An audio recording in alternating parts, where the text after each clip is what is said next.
Alors, dans cette capsule, je vais expliquer le laboratoire sur les interférences ultrasonores. En fait, ce laboratoire-là, c'est une expérience de Young dans laquelle, au lieu d'utiliser deux fentes à travers lesquelles passerait de la lumière, on utilise deux transducteurs qui émettent des ondes à une fréquence ultrasonore, donc à 40 kHz. Je vais passer au document. On va alterner entre caméra, fichier Word pour description des manipulations et le fichier Excel que je vais vous expliquer. Or ici, on a une représentation du schéma des équipements dont on se sert à ce laboratoire-là. On a ici, on voit deux émetteurs. Les deux émetteurs qui sont ici, ce sont des transducteurs. Qu'est-ce que des transducteurs? Un transducteur, le mot vient de traduire. Le transducteur est une composante faite d'un matériau qui va transformer de l'énergie électrique en énergie mécanique. En envoyant une onde électrique, une vibration à 40 kHz, on fait littéralement vibrer les plans d'atomes à l'intérieur du transducteur et cette vibration-là, elle envoie une onde de compression dans l'air qui est notre onde sonore, ultrasonore parce qu'on est à 40 kHz. Or, on a donc un oscillateur ici qui va exciter deux transducteurs, les deux à la même fréquence, à la même phase. Ces deux transducteurs-là font face ou sont devant un autre transducteur de la même catégorie, du même matériau, etc., qui lui va servir de récepteur. Alors, si vous regardez ce qu'on a ici, on a deux émetteurs, comme si c'était deux fentes. Si les émetteurs regardaient droit devant eux, on aurait ici un réseau de fentes claires, sombres, claires, sombres, claires, sombres. Et pour les détecter, il faudrait déplacer notre transducteur-récepteur. Ce qu'on va faire à la place, c'est que ce système de deux émetteurs-là, on va le déplacer angulairement. Il va être déplacé et au fur et à mesure qu'il se déplace, c'est comme si le système de franges clair-sombre passait une après l'autre devant le récepteur. Alors, quand on va déplacer angulairement ce montage-ci, on va voir défiler devant le récepteur des maximums, des maxima, des minima. Ce signal-là est montré sur un oscilloscope et ce qu'on voit, c'est un signal sinusoïdal à 40 kHz, dont l'amplitude va aller à des maxima quand on a une interférence constructive et va réduire à des minima, pas nécessairement zéro, mais quand on est en interférence destructive, donc maximum, minimum, maximum, minimum, maximum, minimum, ceci au fur et à mesure de notre déplacement angulaire des deux émetteurs. Donc, pendant qu'on fait tourner les émetteurs devant le récepteur, ce que le récepteur voit passer, c'est une suite de maxima et de minima. On va trouver un moyen de trouver l'angle. Il va y avoir une règle ici dont la longueur est L à partir du point de rotation. On va regarder ça dans le fichier Excel tout à l'heure. Ici, on va mesurer la longueur, la hauteur H de chacun des points qu'on aura trouvé sur une feuille. Et cette hauteur-là, H-là, divisée par L, c'est le sinus de l'angle. Alors, si on regarde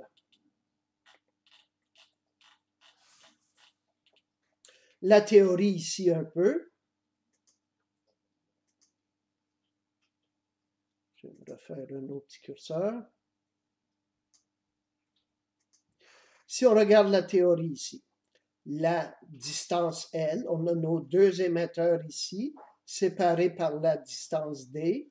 On a la longueur L de la règle. On va regarder ça sur une photo du montage tout à l'heure. Et de ceci, on va déduire l'angle. On va donc avoir le d sinus θ, qui est la différence de marche entre les trajets S1 et S2. Vous avez la théorie ici, mais c'est la même que celle qu'on a étudiée en classe. Quand on fait toutes ces petites modifications-là, on va arriver à l'expression suivante. Et je vais vous laisser le regarder. On va arriver que la hauteur h, le h qui est ici, ça va être la somme des deux H1 et H2.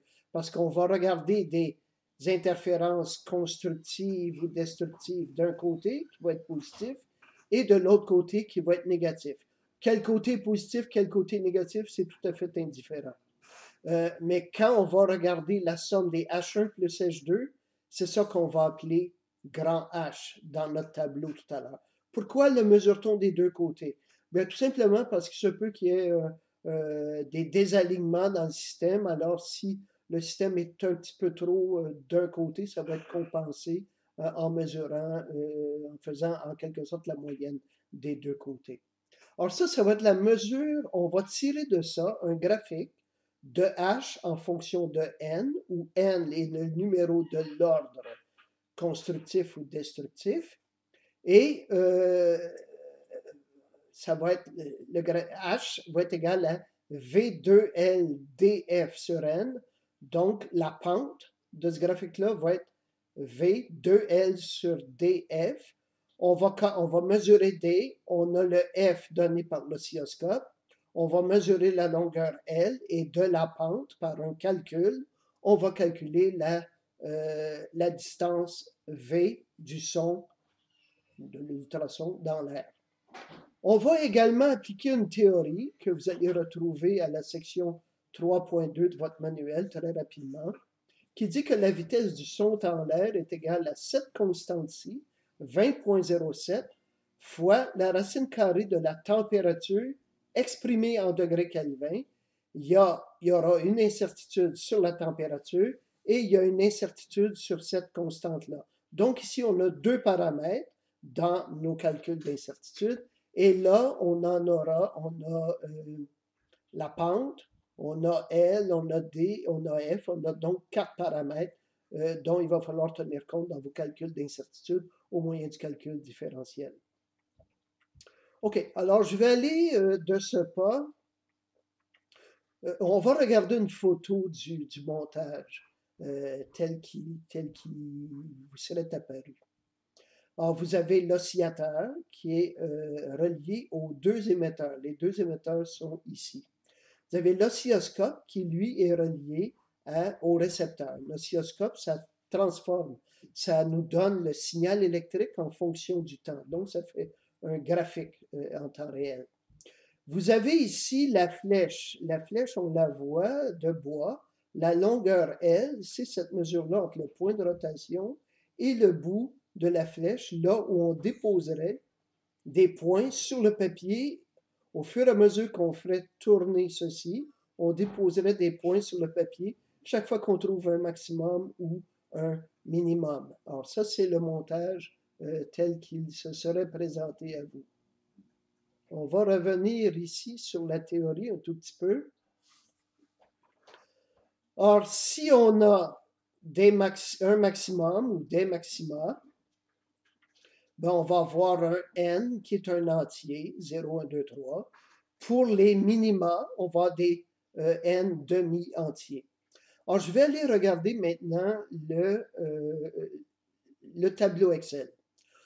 Chaque équipe, comme les autres fois, va recevoir un tableau Excel avec des données qui ont été entrées par des équipes antérieures. Or, ici, on voit, par exemple, pour l'ordre 0, il n'y avait aucun déphasage.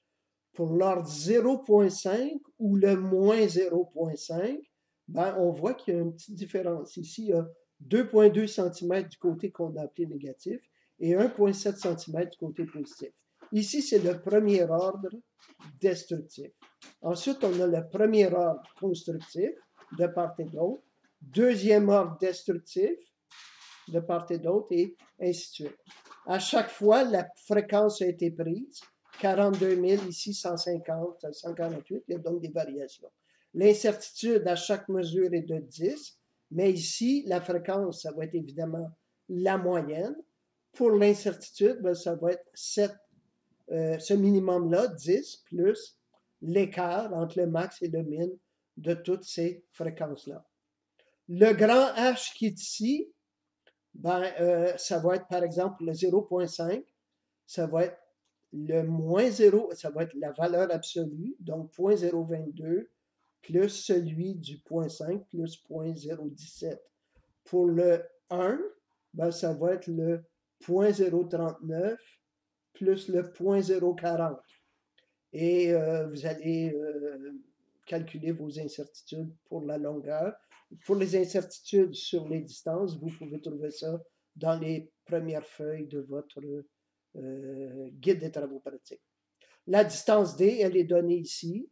La longueur L de la flèche est donnée ici. Et encore là, vous utilisez les mêmes formules d'incertitude pour L. Vous allez construire, comme on est habitué à faire, un graphique qui va être le graphique de H en fonction du numéro N d'ordre. Et la pente de ce graphique-là, elle a été décrite, c'est 2LV sur DF. Alors, vous allez avoir encore là des pentes min et max. Vous allez tirer une vitesse expérimentale qui va être tirée à partir de la pente de ce graphique-ci, avec ses incertitudes, calculée au moyen du calcul différentiel, et la vitesse théorique, telle qu'elle était donnée tout à l'heure, 20,07 plus ou moins 0,02 fois la racine carrée de la température en Kelvin. La température est ici. L'incertitude est très grande. Vous allez faire ici la moyenne et l'incertitude, ça va être ce minimum-là, plus l'écart statistique entre les valeurs qui ont été récoltées dans le laboratoire. Degré Kelvin, c'est écrit dans votre manuscrit, mais c'est 273,15 plus cette valeur-ci en degrés Celsius. Voici, ça explique assez bien, plutôt bien, ce qui est à faire et toute la théorie des deux montages, du montage. Qu'y a-t-il d'autre à dire? Rien. On va aller regarder la grille de correction. Dans la grille de correction,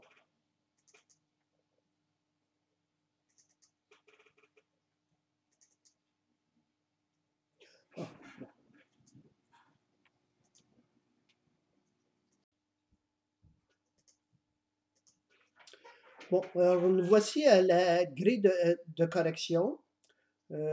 Voici à quoi ça ressemble. Vous allez décrire le but. Alors, vous avez quelques questions de théorie. Et ensuite de ça, c'est le calcul de la vitesse du son expérimental. Expérimental étant au moyen de l'expérience de Young ultrasonore. Et ensuite, vous avez le calcul de la vitesse théorique au moyen de la température. Et ensuite, on va comparer les deux vitesses. Et on va faire une discussion des causes d'erreur à partir des incertitudes relatives dues à chaque mesure. En revenons à la mesure de la vitesse expérimentale. Du son expérimental, ben, on a un graphique à faire. Et vous avez la vitesse expérimentale. Je rappelle qu'elle dépend de 4 paramètres. Vous allez faire le calcul différentiel en fonction de chacun des 4 paramètres en appliquant la même méthode que je vous ai décrite pour l'énergie cinétique et que vous aurez appliqué également pour les ondes stationnaires sur une corde. Vous allez donc avoir 4 paramètres. Chacun va avoir sa contribution à l'incertitude absolue. Vous allez faire la même chose pour la vitesse théorique. Il y a 2 paramètres cette fois-ci. Il y a le 20,07 sur lequel il y a une incertitude de plus ou moins 0,02 et il y a évidemment la température sur laquelle il y a une incertitude de plus ou moins 2 rapportée à l'échelle Kelvin. Et donc, en arrivant ici, vous allez pouvoir discuter de façon quantitative des causes d'erreur en les reliant aux erreurs relatives dues à chaque mesures. Alors, ceci complète la description de ce que vous avez à faire pour ce laboratoire-là. Ça va être notre dernier pour cette session-ci, cette drôle de session-ci. Je vais, comme pour le laboratoire précédent, je vais envoyer à chaque équipe un fichier de données qui ont été prises en laboratoire précédemment.